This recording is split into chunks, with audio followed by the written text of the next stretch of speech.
സംസ്ഥാനത്തെ കോടതികളിൽ മാധ്യമ നിരോധനം നിലനിൽക്കുകയാണ്. എല്ലാ അതിക്രമങ്ങളും മാധ്യമപ്രവർത്തകർ വാടകക്കാരെ വെച്ച് ചെയ്യിക്കുന്നതായി തോന്നിപ്പോകുന്ന ഒരു മുഖ്യമന്ത്രിയുടെ നാട്ടിൽ എന്തുകൊണ്ടാണ് കോടതികളിൽ വക്കീലന്മാർ ഇത്ര വിജയകരമായി മാധ്യമപ്രവർത്തകരെ അകറ്റി നിർത്തുന്നത്? കോടതികളിൽ മാധ്യമപ്രവർത്തകർ പോകുന്നത് തല്ലുകൊള്ളാനും കൊടുക്കാനും മാത്രമാണ് എന്ന ധാരണ നേരത്തെ തന്നെയുള്ള ആൾ കൂടിയാണ് മുഖ്യമന്ത്രി.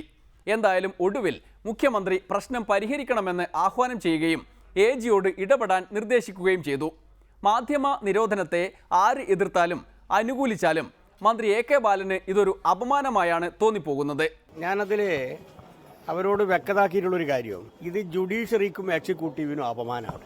ഇതിലിപ്പോൾ ഒരു പഞ്ചായത്ത് ഓഫീസിന്റെ പരിസരത്തൊരു പ്രശ്നം ഉണ്ടായാൽ ആ പഞ്ചായത്ത് പ്രസിഡന്റ് വിചാരിച്ചാൽ പരിഹരിക്കാൻ പറ്റും.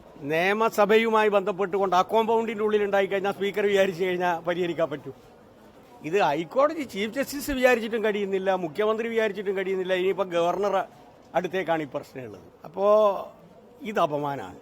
ഞാനിതിന്റെ മെറിറ്റിലേക്ക് കടക്കാൻ ആഗ്രഹിക്കുന്നില്ല. ഇതിലിപ്പോൾ രണ്ട് കക്ഷികളാണുള്ളത്.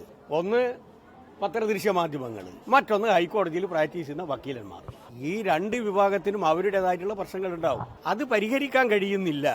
ജനാധിപത്യ വ്യവസ്ഥയിൽ ഒരു കോടതിയുടെ വിധി അതിന്റെ പൂർണ്ണമായ അർത്ഥത്തിൽ ജനങ്ങളിലേക്ക് എത്തിക്കുന്നതിന് സാധിക്കുന്നില്ല. എന്താ അത്ര വലിയ തെറ്റ് നിങ്ങൾ ചെയ്തത്? ഇതാണ് ഇതിന്റെ ഒരു ചോദ്യം. രണ്ട്, നിങ്ങളെ എതിർക്കാൻ അവരെന്ത് തെറ്റായി ചെയ്തിട്ടുള്ളത്? ബാലൻ മന്ത്രിയുടെ തോന്നൽ മാത്രമായി കരുതി ഇത് തള്ളിക്കളയാൻ കഴിയുമോ? സംഗതി എന്തായാലും ഗുരുതരമാണ്. മാധ്യമങ്ങൾ കോടതികളിൽ എത്തുന്നത് പേടിക്കുന്നതാരായാലും അവരെ സൂക്ഷിക്കുക. ഇന്നത്തെ ഡെമോക്രസി പൂർത്തിയാകുന്നു. നാളെ വീണ്ടും കാണും വരെ നന്ദി, നമസ്കാരം.